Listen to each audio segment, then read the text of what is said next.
오늘 설교 말씀은 성령 충만한 시므온의 성탄절이라는 제목입니다. 메시아의 도래, 즉 그리스도 예수님의 탄생에 관한 예언의 말씀이 성경 여러 곳에 기록되어 있습니다. 때가 되면 구원자가 이 땅에 오실 것이라.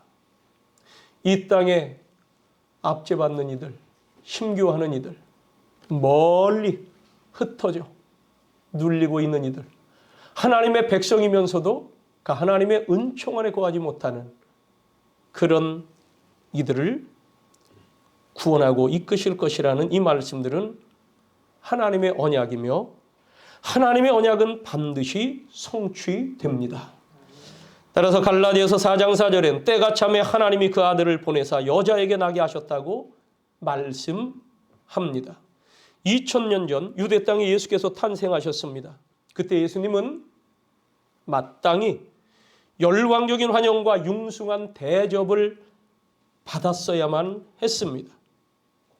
그래야만 하는 세 가지의 이유가 있는데, 그 하나는 메시아의 탄생은 구약 성경 최대의 약속의 성취이며, 둘째는 이스라엘 민족은 오랫동안 메시아가 오기를 학수고대해온 백성이고, 셋째는 그리스도 예수님의 탄생은 형언할 수 없는 하나님의 사랑의 표현이기 때문입니다.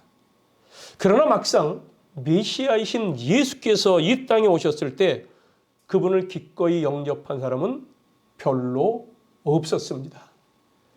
예수님은 탄생하시던 날 마국간으로 밀려나야 했으며, 태어난 지 얼마 되지 않아 살해 위협을 피해서 애굽으로 피난을 가야 했으며, 갈릴리 나사렛으로 귀환하셔서는 나사렛 사람 목수 요셉의 아들로서 하대를 받으셨고, 공생의 사역 직후에도 무시당하며 배척을 당하기 일쑤였습니다.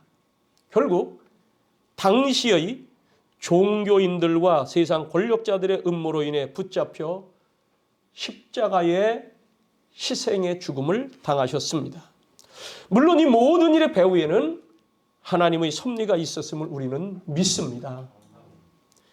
당시 이스라엘 민족은 메시아여 언제 오시나이까 하며 진짜 안 맺힌 절규의 기도를 되풀이하면서도 다른 한편으로는 오신 메시아를 멸시하고 핍박하며 처형하는 모순을 범한 어리석은 백성이 되었습니다. 누가복음 2장 5절부터 보면 예수님의 모친 마리아가 거기 있을 그때에 해산할 날이 차서, 거기는 베들레헴이에요. 구약 성경에 예언되어 있는 대로 메시아이신 예수님은 베들레헴에서 태어나셔야 되는 거예요. 그래서 마침 그때 임신이 돼서 또 그때 다스리던 로마 황제의 칙령이 있어서 모든 사람들은 다 자기 고향으로 돌아가서 호적 신고를 해라 해서 거기 가 있는 그때에 예수님 산딸이 됐죠. 여기서 해산할 날이 차서 첫 아들을 낳아 강보로 싸서 구유에 뉘었으니 여물통에 뉘었습니다. 이는 여관에 있을 곳이 없음이로라. 여행하여 베들레헴에 갔는데 임신 중인 것도 힘든데 이제 몸을 풀 날이 된 거예요. 그런데 누구 하나 몸풀 방을 내주질 않아요. 그 여관에 있을 곳이 없었다. 이런 기록이 있습니다. 저들은 메시아를 모실 방 한 칸을 내어드리지 못하고 예수님을 내모은 것입니다. 여러분은 예수님께 드릴 방이 있습니까? 예수님 당시에 유대교 지도자들의 전철을 밟지 않도록 조심해야 합니다. 저들은 편견과 독선과 형식과 세상에 대한 애착 등으로 자기들의 속을 가득 채워놓고는 주여 주여 하며 입으로만 부를 뿐 실상은 주님과는 상반된 길을 걸었던 것입니다. 그리스도께서 수백 번 베들레헴에 태어나신다고 해도 내 안에 나시지 않는다면, 내 안에 계시지 않는다면 크리스마스는 내게 아무런 의미가 없다 하겠습니다. 요즘이 그런 때예요. 이것도 크리스마스를 상징하는 나무입니다만은 크리스마스라고 하는데 예수님은 빠진 크리스마스. 메리 크리스마스 했는데 그게 메리 산타크로스마스가 돼 있어요. 산타크로스마스의 선물, 이거를 아이들에게 홍보하고. 선물을 주고받는 거 맞죠? 왜? 그 전통은 동방박사들이 그 성탄절의 주인공인 탄생하신 예수님께 가장 값진 의미 있는 선물을 바친, 거기서 유래된 게 사실 성탄절 선물이거든요. 근데 예수님 빠진 성탄절. 이 당시에 예수님이 오실 때에 그때의 지도자들이 그랬습니다. 그러므로 그리스도로 하여금 내 안에 오시도록 그를 향해 마음의 문을 열고 그리스도를 위해 내 안에 빈 방을 마련해야 합니다. 그럼 주님을 모실 방은 어떤 것인가요? 첫째, 통회하는 심령입니다. 그가 누구이든 진정으로 자신의 죄로 인해 슬퍼하고 회개하는 사람이 있다면 하나님은 그러한 사람과 함께해 주십니다. 시편 34편 18절 말씀, 여호와는 마음이 상한 자를 가까이 하시고 충심으로 통회하는 자를 구원하시는도다. 하나님은 죄와 공존하실 수 없습니다. 십자가상의 한 강도가 예수님을 영접할 수 있었던 것이나 죄악의 성 니느웨의 백성들, 또 그 도성이 하나님의 긍휼을 입을 수 있었던 것은 바로 누구든지 통회하고 하나님을 향하면 구원받는다는 사실을 증명하는 거예요. 예수님이 십자가에 달리실 때 양쪽의 강도 두 사람도 각기 자기들의 십자가에 매달려 사형을 당하고 있었습니다. 성경엔 이들을 강도라고도 표현했고 행악자라고도 표현을 했어요. 그 중에 한 강도가 예수님을 향하여 빈정거리면서 말하기를 당신이 그리스도라면서 왜 그리 맥없이 여기 붙잡혀 매달려 죽어가는가? 당신 자신은 물론 우리까지도 한번 이 죽음에서 구원하라. 그리스도라며. 그러면 그렇게 해야지. 하면서 끝까지 예수님을 비방하다가 결국 쥐풀에 죽어 결국 구원받지 못했습니다. 그러나 또 한편에 매달린 사람은 전혀 달랐습니다. 오히려 그 빈정거리던 그 강도를 향해 꾸짖으며 말합니다. 누가복음 23장 40절에 그 사람을 꾸짖어 이르되 네가 동일한 정죄를 받고서도 하나님을 두려워하지 아니하느냐? 우리는 우리가 행한 일에 상당한 보응을 받는 것이니 이에 당연하거니와 이 사람이 행한 것은 옳지 않은 것이 없느니라 하고는 예수님을 향하여 이런 말을 합니다. 예수님, 당신의 나라에 임하실 때에 나를 기억하소서. 당신의 나라에 임하실 때에 나를 기억하소서. 이 사람은요, 지나치다가라도 말씀을 듣기는 한 사람이에요. 물론 아까 그 행악자 한 사람도 들었을 겁니다. 예수님에 대한 소문을 들었을 겁니다. 들리는 소문에는 이 예수라는 분이 유대인의 왕도 될 수 있는 분이라는 소문도 있었어요. 어떤 무리들은 저 예수님을 우리 유대인의 왕으로 삼아서 로마로부터 우리가 자유를 얻자. 이런 운동도 펼치려고 했다는 얘기도 들었어요. 그러니까 이들이 십자가에 달렸다고 할 때는요, 정치적인 범죄, 어떤 반역죄를 진 사람들이나 집행되는 사형틀이에요. 예수님도 이 나라에 대해서 뭔가 왕이 되신다는 예수님과 다른 마음의 어떤 사람들의 소문을 들었기에 이들은 아마 예수님을 알아봤을 거예요. 근데 그 중에 한 사람은 예수님을 전혀 오해하고 오히려 빈정거리고, 또 한 사람은 그 예수님이라는 분, 저분에 대한 말씀에 어떤 뭔가 생각을 하고 있었어요. 그때 예수님 말씀하십니다. 예수께서 이르시되 내가 진실로 내게 이르노니 오늘 네가 나와 함께 낙원에 있으리라. 오늘 네가 나와 함께 낙원에 있으리라. 그에게 천국을 허락하셨습니다. 요나 선지자 시절 니느웨는 참으로 악한 나라 사람들이었습니다. 그때에 하나님께서 이 요나 선지자를 시켜서 그 성이 앞으로 40일 후에 무너진다고 가서 너 외쳐라. 너희들 그렇게 살다가 네 성이 무너진다 무너진다 외쳐라. 그래서 요나가 가서 니느웨 성읍을 돌아다니면서 그대로 선포했습니다. 그런데 이게 웬일입니까? 사람들이 하나둘 가슴에 찔림을 받고 가슴을 치며 엎드리기 시작했어요.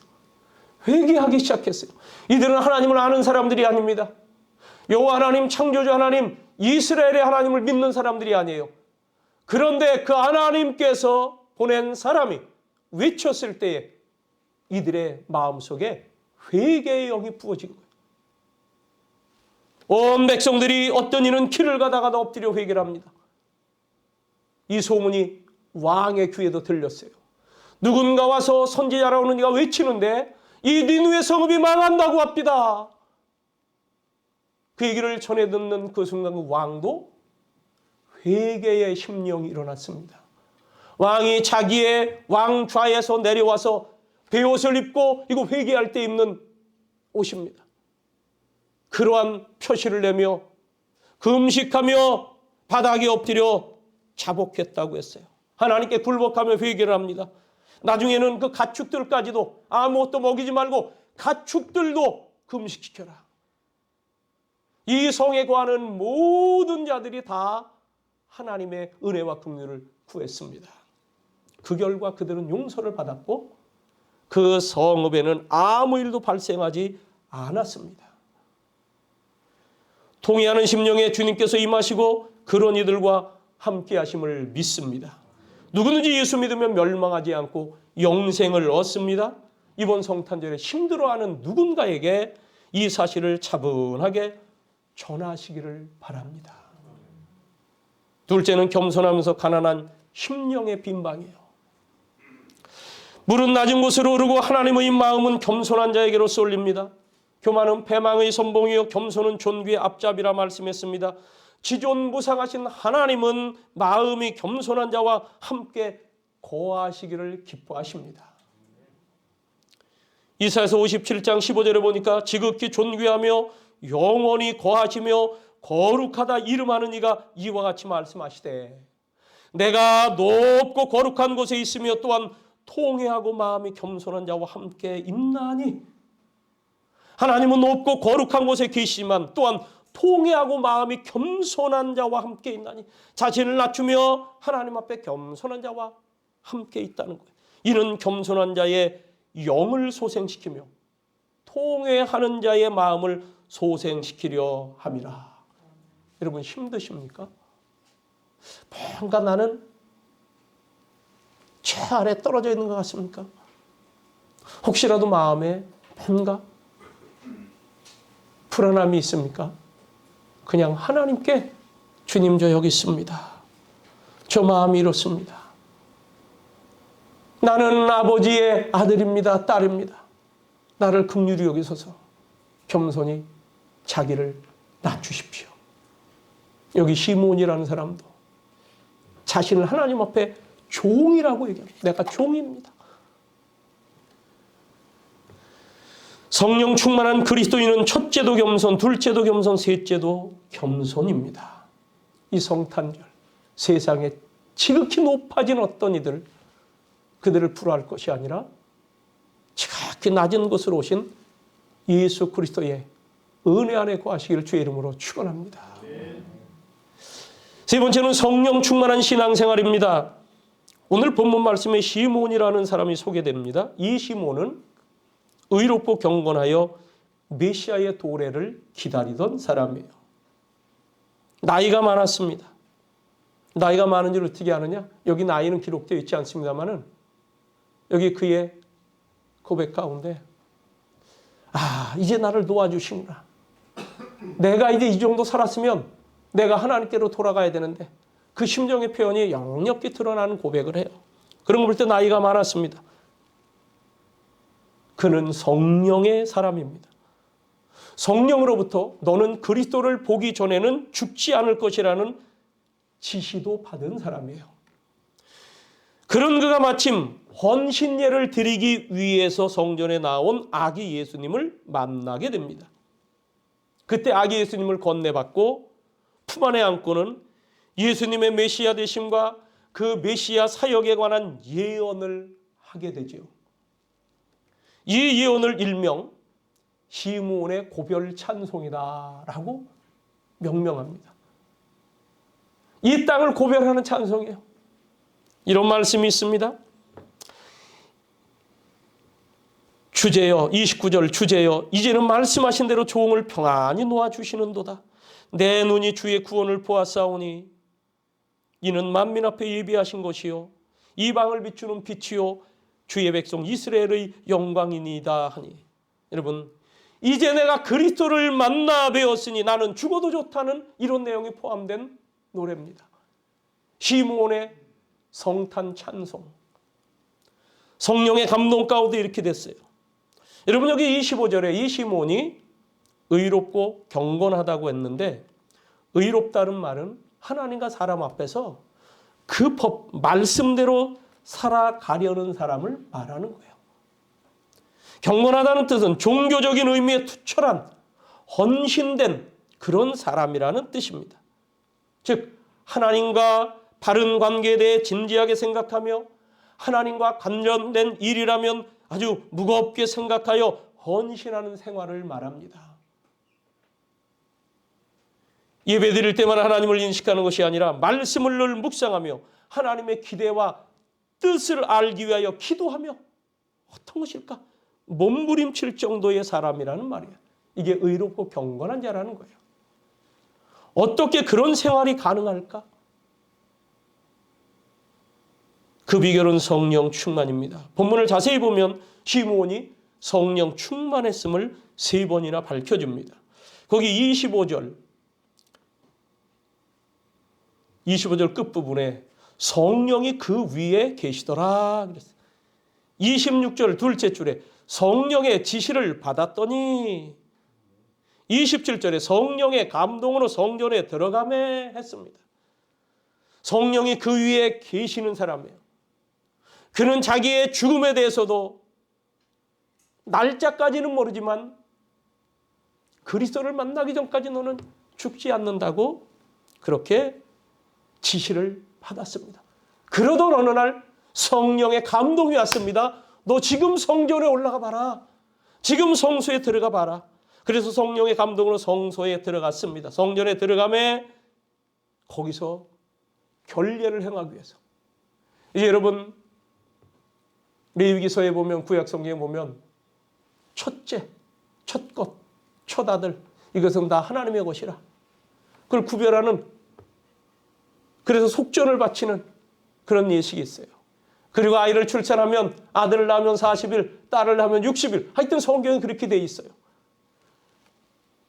그 출혈을 받기 때문에 그는 부정하다. 이것은 정결하게 하는 기간이 그렇게 되고, 그때가 되면은 이제 성전에 와서 또한 그렇게 제물을 바치며 정결 예식을 행해요. 그날 이 아기 예수를 안고 이 부모된 마리아와 요셉이 왔던 것입니다. 그때 성령의 감동으로 시므온이 이곳에 딱 그 시간을 맞춰 온 거예요. 예수님 역시 성령님과 동행했습니다. 그렇게 40일 금식 기도도 하신 겁니다. 마태복음 4장 1절 말씀이죠. 그때에 예수께서 성령에게 이끌려 마귀에게 시험을 받으러 광야로 가사 40일을 밤낮으로 금식하신 후에 줄이신지라. 우리 예수님 마귀의 계계를 꿰뚫어 보시고 마귀를 제압하십니다. 여기 시므온, 의롭고 경건할 수 있었으면 거룩하신 성령께서 늘 그 위에 머물러 계시기에 그럴 수 있었습니다. 성령이 함께 계시면서 그에게 지시를 해주십니다. 자기의 죽음 그 상황까지도 미리 알려주십니다. 그래서 아는 거예요. 너는 그리스도를 만나기 전에는 결코 죽지 아니한다. 여러분, 성령 충만한 사람들의 특징은 그 하나님의 말씀을 들은 대로 받아들이고 그대로 믿는다는 것이에요. 그래서 그는 믿은 거예요. 그래서 딱 예수님을 만난 그날, 이제 내가 이 그리스도를 봤으니 내가 이제 편안히 하나님께로 돌아갈 때가 됐구나. 이걸 고백한 거예요. 보세요. 이 아기가 지금 마리아와 요셉의 품에 안겨서 나오고 있습니다. 그런데 이들이 결례를 하는데